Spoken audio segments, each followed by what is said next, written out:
আসসালামু আলাইকুম। শুরু করছি শেষ চৈত্রের ঘ্রাণ পর্ব ৪। লিখেছেন নূরজাহান আক্তার আলো। আগামীকাল সারাফাত চৌধুরীর মা শেফালী চৌধুরীর প্রয়াত বার্ষিকী। সেই উপলক্ষে সারাফাত চৌধুরীর নিমন্ত্রণের নিকট আত্মীয়দের উপস্থিত দেখা যাচ্ছে চৌধুরী নিবাসে। ছড়িয়ে ছিটিয়ে যার যার মতন ঘুরে ফিরে সময় পার করছে আত্মীয় মহল। কেউ কাজে হাত লাগিয়েছেন, কেউ বা সমালোচনায় ব্যস্ত। শতরূপা চৌধুরী এখনও আসেনি, তবে জানিয়েছেন কালকে সময় মতো চলে আসবে। জটিল একটা কেসের দায়িত্ব ওনার ঘাড়ে, তাই আজ সময় করে উঠতে পারেনি। খাওয়া দাওয়া অনুষ্ঠানে যেহেতু কালকে অবশ্যই আসবেন। নিমন্ত্রিত মানুষদের আপ্যায়নের ত্রুটি না রাখতে চৌধুরী তিন কর্তা এক একজনের এক এক দায়িত্ব নিয়েছেন এবং কাজ ভাগ করে ওনারা সেসব কাজেই ব্যস্ত। চৌধুরী নিবাসে বাগান এরিয়ার প্যান্ডেল তৈরির কাজ চলছে।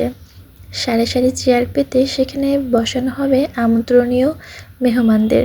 রান্নার আয়োজনে প্যান্ডেল থেকে একটু দূরে আত্মীয় স্বজন, পাড়ার প্রতিবেশী, চেনা জানা মানুষসহ দুটো এতিমখানার খাবার পাঠানো হবে।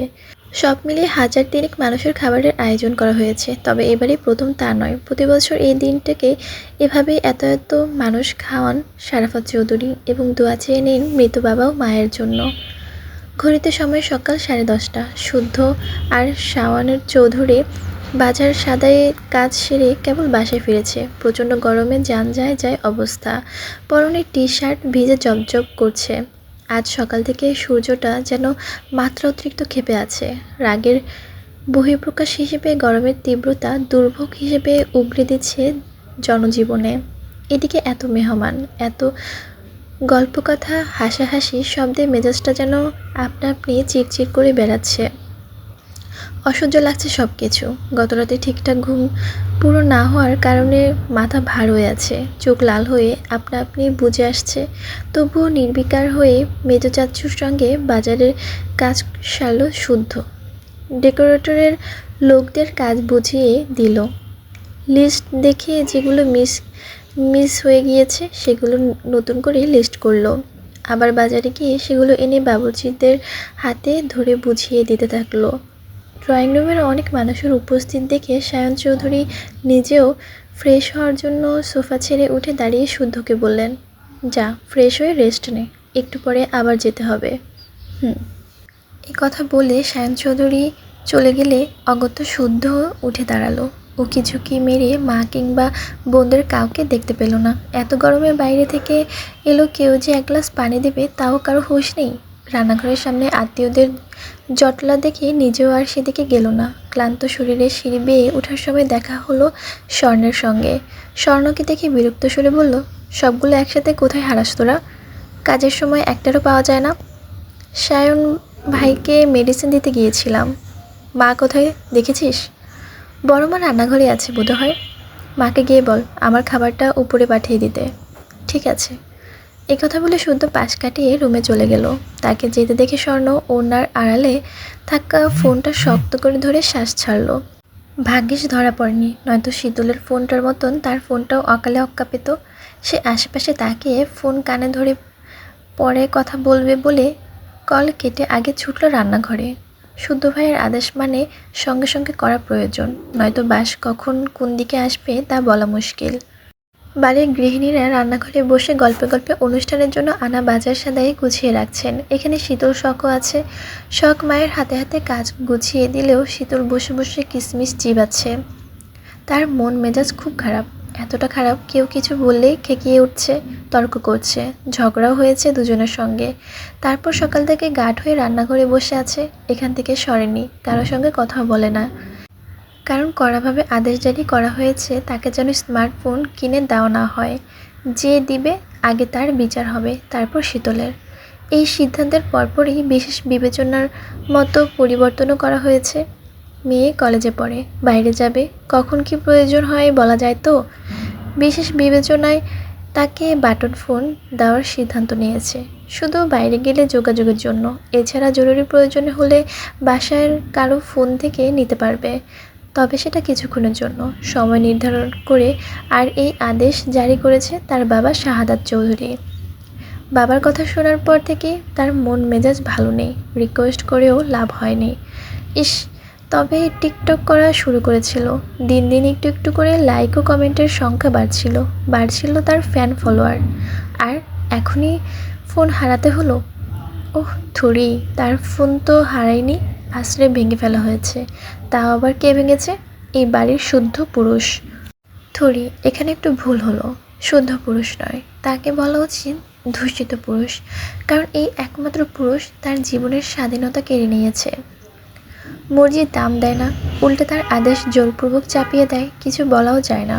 বললে চেলাকাঠের বাড়ি। প্রচলিত এক কথায় আছে না, ছোট মরিচের ঝাল বেশি। তাদের এই বাড়িতে প্রবাদটি একেবারেই খাপে খাপ মিলে গেছে। নয়তো সায়ন তুখোড় রাজনীতিবিদ, একজন নেতাও। বাইরে মারামারি কাটাকাটি করলেও বাড়িতে যেন শান্ত জল। কই কারোর সঙ্গে রুড বিহেভ তো করে না, রাগ দেখায় না, যখন তখন মারে না, ধমকায় না। অথচ মহামান্য শুদ্ধ পুরুষ রিসার্চার হয়ে আবার মাথা কিনে নিয়েছে। সে যা বলবে সেটাই সঠিক, সেটাই সমীচীন। বাকিরা সব ভুল, জবরজং।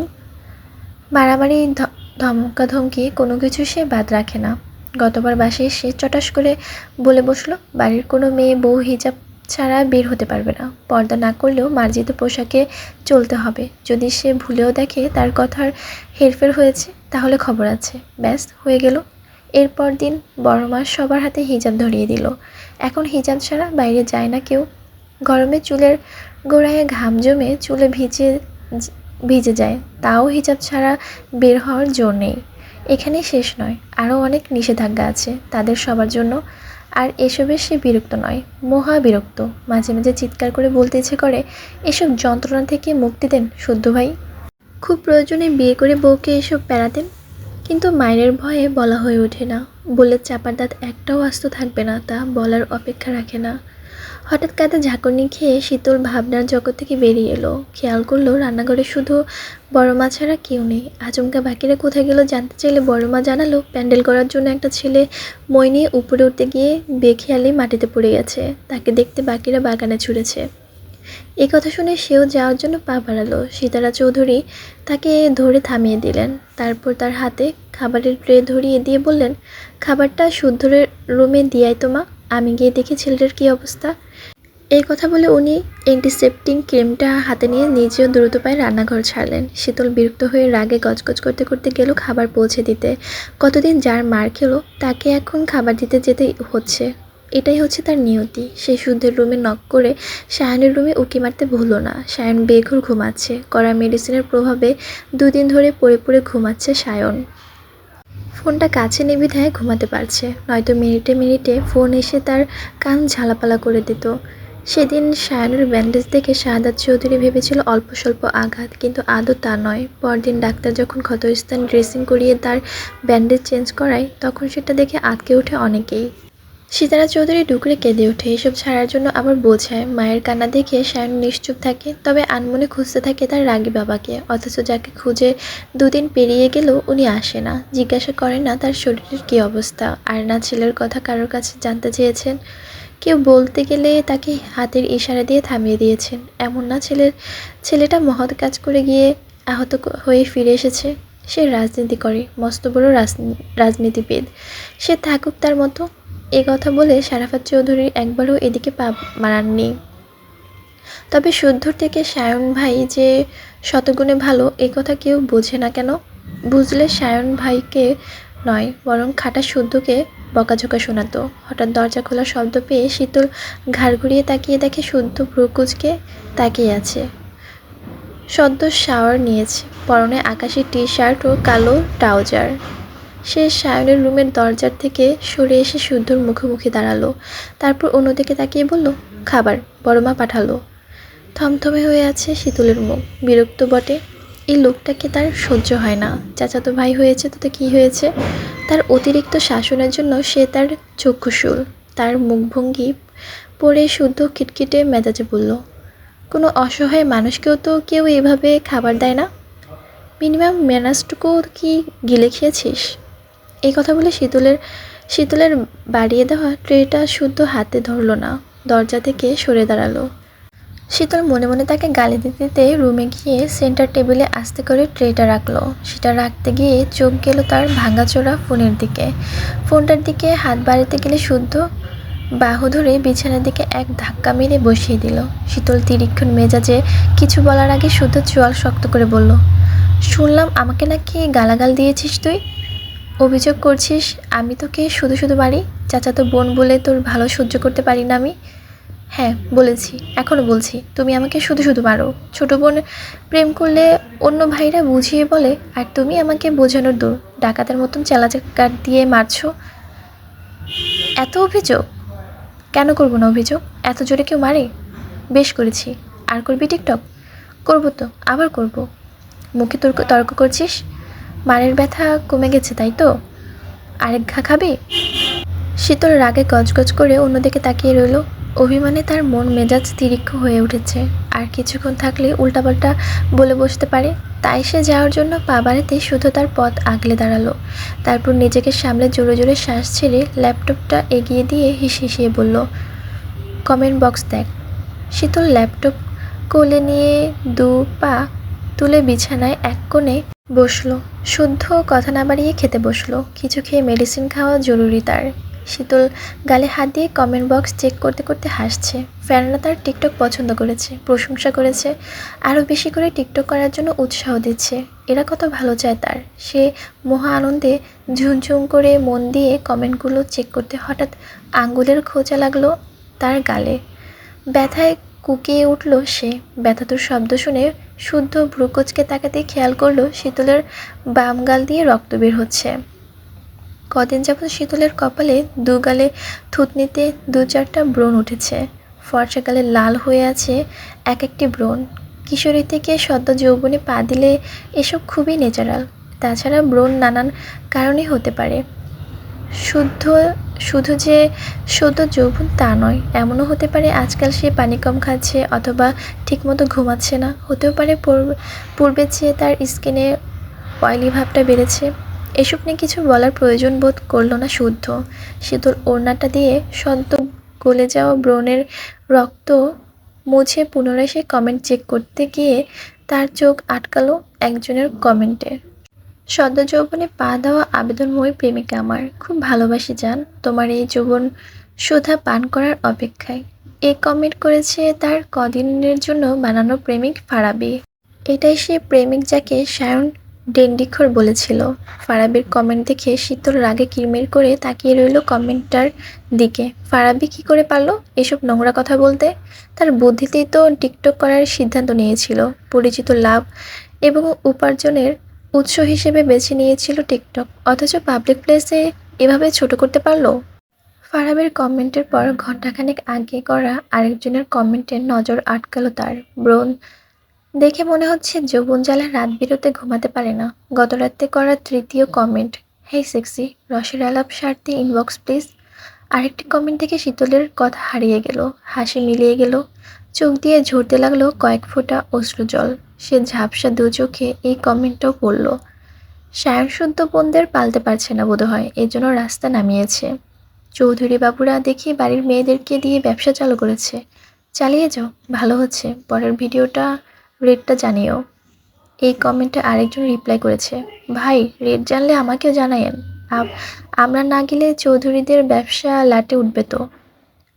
আরেকজনের কমেন্ট, আর দুই বোনকেও রাস্তা নামা সায়ন, একটাকে আর কতজন মিলে খাবো, ভাগে কম পাবো তো ইয়ার। এমন বাজে বাজে কমেন্টে ভরা তার কমেন্ট বক্স। এসব দেখে শীতলের কথা হারিয়ে গেল। মাথা নিচু করে বসে রইল সে। নোংরা কথায় গা রিড়ি করে উঠল। ছোট থেকে কেউ তাকে নোংরা কথা বলেনি, বরং চৌধুরী নিবাসের মেয়ের বলে সব জায়গায় যথেষ্ট স্নেহ ও ভালোবাসা পেয়েছে। শুদ্ধ খেতে বসেছে ঠিকই, কিন্তু এক লোকমা খাবারও গলা দিয়ে নামেনি তার।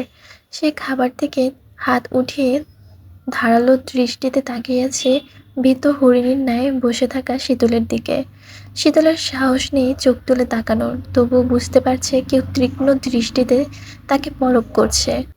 তখন শুধু দাঁতে দাঁত চেপে বলল, এতদিন কেউ চৌধুরী নিবাসে মেয়েদের দিকে চোখ তুলে তাকানোর সাহস করেনি। নোংরা কথা বলা তো বহুদূর, তোর বোকামিতে চৌধুরী নিবাসে প্রতিটা সদস্যর দিকে আঙ্গুল তোলা হচ্ছে। শিক্ষা নিয়ে কথা উঠছে। কমেন্টগুলো দারুণ না? শান্তি পেলে এবার? মন প্রাণ জুড়িয়েছে নিশ্চয়। আর কি বলবি? যেন আমি তোকে সহ্য করতে পারি না, তোর ভালো দেখতে পারি না, চাচাতো বোন তাই বাজে ব্যবহার করি, মারি, ধমকাই। ওকে ফাইন, এতদিন যা করিনি আজকে থেকে সেটাই করব। এই মুহূর্ত থেকে সত্যি সত্যি চাচাতো বোন হিসেবে ট্রিট করব। যা, রুমে যা। শীতল বিছানা থেকে উঠে দাঁড়িয়ে মাথা নিচু করে নীরব অশ্রু ঝরাচ্ছে। খারাপ লাগছে, কষ্ট হচ্ছে। আগে যদি জানতো এমন হবে তাহলে কি আর এসব জড়াতো? খোনাখড়ি না, আন্দাজ করে নিই তাদের পাড়ার ছেলেপেলে তাকে ফলো করে। এমনকি সায়নের প্রতিপক্ষরাও এই ব্যাপারটাকে তিল থেকে তাল করবে। জনে জনে এসে তাকে টার্গেট করে চৌধুরী বাড়ির মেয়েদের চরিত্র নিয়ে আঙ্গুল তুলবে। শুধু তার জন্য শখ স্বর্ণকেও বাজে কথা শুনতে হলো, বাবা চাচাও ভাইয়ের কষ্ট পেতে হলো, তাদের শিক্ষা নিয়ে প্রশ্ন উঠল। বাবা তাহলে কমেন্টগুলো দেখে এত খেপেছে, নতুবা উনি তো কখনো এত কঠিন ব্যবহার করে না। সব দোষ তার, তার কারণে এত কিছু। এসব ভেবে শীতল ফোপাতে ফোপাতে কিছু বলার আগে শুদ্ধ কাচের গ্লাসটা মেঝেতে ছুঁড়ে মেরে চিৎকার করে বলল, যেতে বলেছি, দূর হ চোখের সামনে থেকে।